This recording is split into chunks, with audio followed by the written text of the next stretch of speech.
अस्सलामुअलैकुम दोस्तों, मेरे चैनल पे आप सबको खुशामदीद। आज की वीडियो में हम इस अपोलो ट्रेडमिल की कार्ट को ठीक करने की कोशिश करेंगे। यहाँ पे इस कार्ट को मैंने मोटर के साथ कनेक्ट किया हुआ है। ये इसका ऊपर वाला पैनल है, ये इसका सेंसर है। चूँकि यहाँ पे हम वर्कशॉप में बैठे हुए हैं, लिहाजा मेरी हमेशा ये कोशिश होती है कि मैं सीरीज़ सर्किट का इस्तेमाल करूँ अपने किसी भी कार्ट को डायग्नोज़ करने के लिए। लिहाजा आप सबसे भी गुजारिश है कि किसी भी इलेक्ट्रॉनिक सर्किट को ट्रबल शूट करने से पहले सीरीज़ सर्किट का आपके पास होना ज़रूरी है। ये आपको किसी भी शॉर्टेज में बहुत ज़्यादा प्रोटेक्शन देते हैं। यहाँ पे मैं इस कार्ड को पावर अप करने लगा हूँ। पावर होते ही आपने एक लैच साउंड सुनी होगी इस रिले की। अगर कोई भी मशीन स्टार्ट करने पे उसकी रिले लैच हो जाती है तो इससे ये मतलब लिया जाता है कि इसका माइक्रो। यहाँ पे अब मैं इसका स्टार्ट बटन प्रेस करने जा रहा हूँ।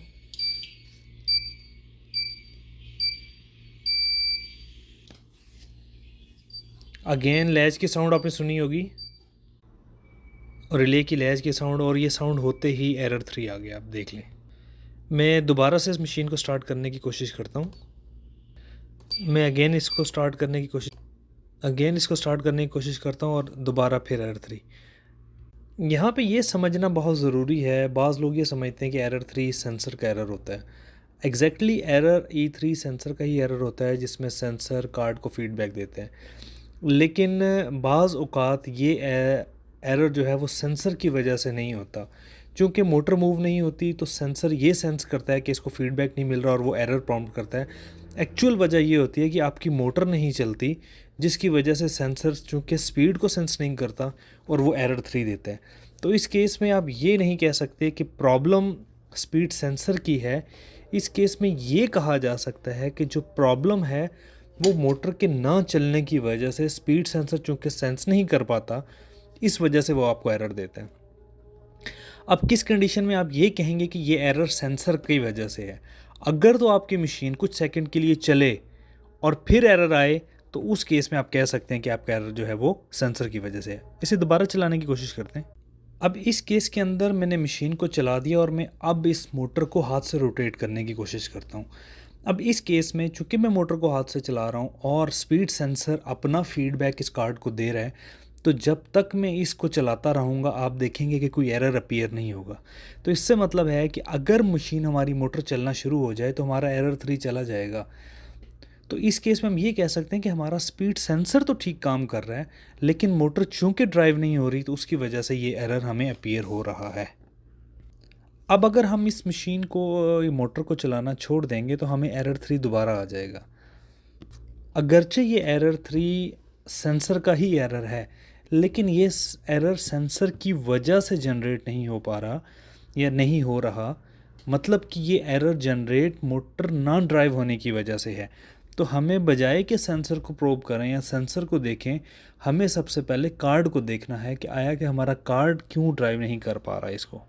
लेकिन ये सवाल किसी के भी जहन में आ सकता है कि हमें ये कब पता चलेगा कि ये एरर 3 जो है वो सेंसर का ही एरर है।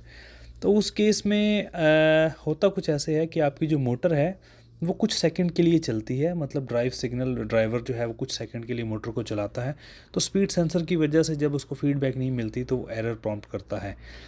तो ये तो केस हो गया हमारे स्पीड सेंसर का, कि स्पीड सेंसर का अब हमें कब कब और कैसे पता चलेगा कि इसका एरर है। अब यहाँ पे आपने देखा होगा कि मैंने इसको रोका है और एरर 3 दोबारा अपीयर हो गया।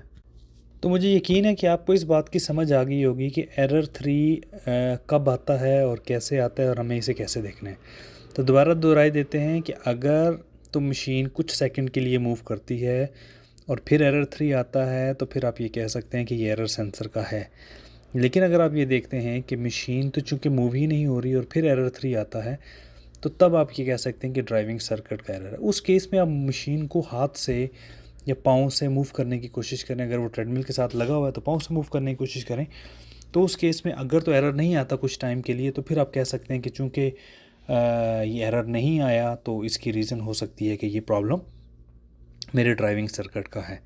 तो इन दोनों केसेस में आप ये प्रूव कर सकते हैं कि मुझे काम किस तरफ करना है, मुझे आया कि सेंसर तब्दील करना है। बहुत सारे टेक्नीशियंस ऐसे होते हैं जो सेंसर तब्दील कर लेते हैं, कस्टमर को कॉस्ट पड़ जाती है, कस्टमर बाद में गुस्सा होता है, जब तुमने मुझे सेंसर का कहा था, मैंने सेंसर चेंज कर लिया, ये मसला हल नहीं हुआ। तो इसको मज़ीद प्रूव करने के लिए ये आपको इस चीज़ का नॉलेज होना ज़रूरी है कि हमने किस तरफ जाना है। चलें इसको मज़ीद देखते हैं, और ये बाकी जितनी भी केबल्स लगी हुई हैं इन्हें हम उतारने की कोशिश करते हैं, और फिर इस कार्ड को मज़ीद चेक करने की कोशिश करते हैं। तो इसकी पावर केबल्स वगैरह सारी केबल्स उतार लेते हैं।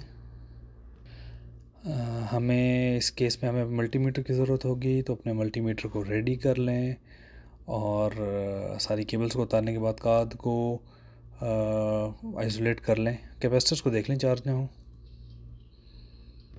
लिहाजा ये डीसी मोटर्स की जितनी भी ट्रेडमिल्स होती हैं, खैर एसी में भी होता है, बट डीसी की पर्टिकुलरली बात करेंगे तो इसमें मोटर को ड्राइव करने के लिए एक या दो मॉसफेट्स लगे हुए होते हैं, एफ होते हैं। F means field effect transistor, और MOSFET metal oxide field effect transistor, इससे मुराद ली जाती है। लिहाजा किसी भी डीसी मोटर को अगर आप डायग्नोस कर रहे हैं और उसका सर्किट कर रहे हैं, तो आपको पहले रिवर्स डायरेक्शन में चेक करना है, और सबसे पहले आपने इसके मॉसफेट को चेक करना है।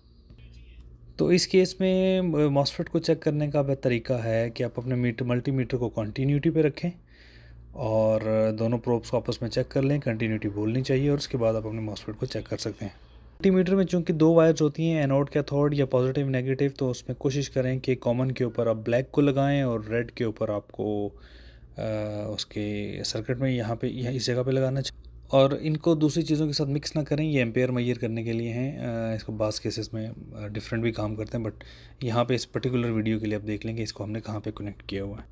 लिहाजा इसको चेक करने की कोशिश करते हैं। तो ब्लैक लीड को आप अपने मॉसफेट की ग्राउंड पे रखें या सेंटर वाली केबल पे रखें, सॉरी ग्राउंड कह रहा हूँ, सेंटर वाली केबल पे रखें, और रेड को आप सेंटर के साथ थर्ड नंबर वाली लेग के ऊपर रखें। और यहाँ पे आप देखेंगे कि आपको डायोड की रीडिंग मिल रही है, जो कि एक तरह से पॉजिटिव साइन है कि इसका मतलब है कि आपका डायरेक्शनल डायोड ठीक काम। तो इस केस में अगर आपकी रीडिंग्स 300 प्लस 400 300 प्लस अगर आती हैं, तो ये पॉजिटिव साइन है कि इसका मतलब आपका डायोड जो है वो अच्छा काम कर रहा है, और मतलब वो ब्रेक नहीं है या वोल्टेज को ब्लॉक कर रहा है। लिहाजा अगर आप इस तरीके से अपने मॉसफेट को चेक करते हैं, और अगर आपको ये रीडिंग्स 300 प्लस मिलती हैं, तो आप ये कह सकते हैं कि आपका मॉसफेट जो है वो ठीक है। लेकिन इसको दूसरी साइड से भी चेक करना ज़रूरी होता है। आज की इसी वीडियो में तरीके हम से अपोलो हमें ट्रेडमिल के इसके कार्ड को गेट को भी ठीक चेक करने की करना कोशिश ज़रूरी होती है। करेंगे। पहली पिन हमेशा के यहाँ इस मॉसफेट्स कार्ड को की या मैंने एफ मोटर के की साथ पहली पिन जो होती है कनेक्ट वो किया गेट हुआ है। होती है। तो गेट को आइसोलेट होना चाहिए आपके ड्रेन और सोर्स के साथ। तो हमने इसको भी चेक कर लिया और ये भी बिल्कुल ठीक है। तो हम कह सकते हैं कि हमारा मॉसफेट जो है वो अच्छी हालत में है और मॉसफेट के साथ कोई प्रॉब्लम नहीं है। यहाँ पे मेरे पास एक ख़राब मॉसफेट मौजूद है, तो हम इसे देख लेते हैं। और ये देखें, ये शॉर्ट बोल रहा है यहाँ पे। तो आप इसे देख रहे हैं कि ये तीनों तरफ से शॉर्ट हुआ है, मतलब इसका गेट और ड्रेन शॉर्ट है, सोर्स और गेट आपस में शॉर्ट हैं, तो सारे आपस में शॉर्ट हैं। तो हम कह सकते हैं कि ये मॉसफेट ख़राब है। तो ये आपको दिखाने का मकसद था कि ख़राब मॉसफेट या ख़राब एफईटी इस तरीके से बिहेव करती है। लिहाजा आप सादा अल्फाज में ये कह सकते हैं कि इसका मॉसफेट अब किसी काम का नहीं है। तो ये तो मकसद था आपको किसी ख़राब मॉसफेट को दिखाने का। हम अपने सर्किट की तरफ मूव करते हैं। इसी तरीके से हम रेजिस्टर्स को भी देख लेंगे। एक चीज़ का ख्याल रखें कि अगर आपको मल्टीमीटर के ऊपर को माइनस की रीडिंग मिलती है, तो ये कह सकते हैं कि आपके कैपेसिटर्स शॉर्ट हैं। तो कोशिश करें कि इनके कैपेसिटर्स को डिस्चार्ज कर लें, चूँकि इसका कैपेसिटर इंतहाई चार्ज होता है, 380 के करीब वोल्टेज इस पे होते हैं, और ये आपको एक अच्छा खासा झटका लगा सकता है। तो कोशिश करें कि किसी भी चार्ज कंपोनेंट को हाथ लगाने से पहले उसको डिस्चार्ज कर लेना बेहतर होता है। लिहाजा इस सर्किट के अंदर यहाँ पे जो कि डीसी से कैपेसिटर लगा हुआ है, तो ये एक अच्छे खासे वोल्टेज होते हैं, तो लिहाजा इससे आपने बड़ी एहतियात करनी है। लिहाजा इस मामले में आपने एहतियात खुद करनी है। हम यहाँ पे मल्टीमीटर को वोल्टेजेस के ऊपर रख के यहाँ पे वोल्टेजेस को मेजर करने की कोशिश करते हैं, देखते हैं कितने वोल्ट आते हैं। तो यहाँ पे हम इसे लगा के मज़ीद अपनी तसल्ली करने की कोशिश करते हैं कि क्या इसमें कोई वोल्टेजेस मौजूद तो नहीं है। तो ये आपने अपनी सेफ्टी कर लेनी है पहले कि क्या इसमें कहीं कोई वोल्टेजेस मौजूद ना हो, क्योंकि इसका शॉक बहुत बुरा लगता है।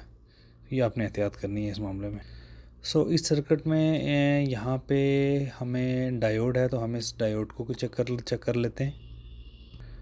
और फॉर्चुनेटली ये मुझे प्रॉब्लम मिली है और इसका ये डायोड यहाँ पे शॉर्ट है, ये ज़ीनर डायोड लगा हुआ है और ये यहाँ पे मुझे शॉर्ट मिला है। इस शॉर्ट के इसकी वजह से बड़ी इंपॉर्टेंट है इस डायोड की। यहाँ पे ये चूँकि बाइसिंग कर रहा होता है ट्रांजिस्टर की, तो ये या एफईटी की, तो ये बहुत इंपॉर्टेंट डायोड है। तो इट्स शॉर्ट, इसका मतलब है कि सर्किट में प्रॉब्लम है यहाँ पे, लिहाजा हमें इसे सर्किट से निकाल के चेक कर लेना सबसे बेहतर होगा। तो हम इसे ज़रा सर्किट से निकालते हैं, फिर देखते हैं।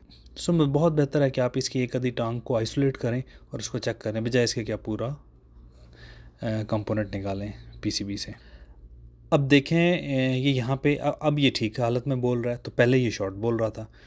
तो आप कभी भी ऐसे नहीं सर्किट पीसीबी के अंदर लगे हुए किसी कंपोनेंट के बारे में डैम श्योर नहीं हो सकते कि इसमें कोई प्रॉब्लम है। तो इसको इंश्योर करने से पहले आपको सिस्टम से आइसोलेट कर लेना या एक आधी टांग का बाहर निकाल लेना ज़रूरी होता है। तो ये डायोड तो ठीक है।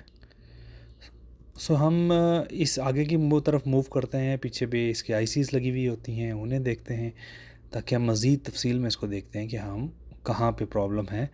लेकिन इस कंपोनेंट में प्रॉब्लम चूँकि नहीं है, तो हम आगे मूव करना होगा हमें। ये मैंने मॉसफेट निकाला है, मुझे शक हुआ इस पे कि दोबारा कैसे सर्किट से बाहर निकाल के चेक करना चाहिए।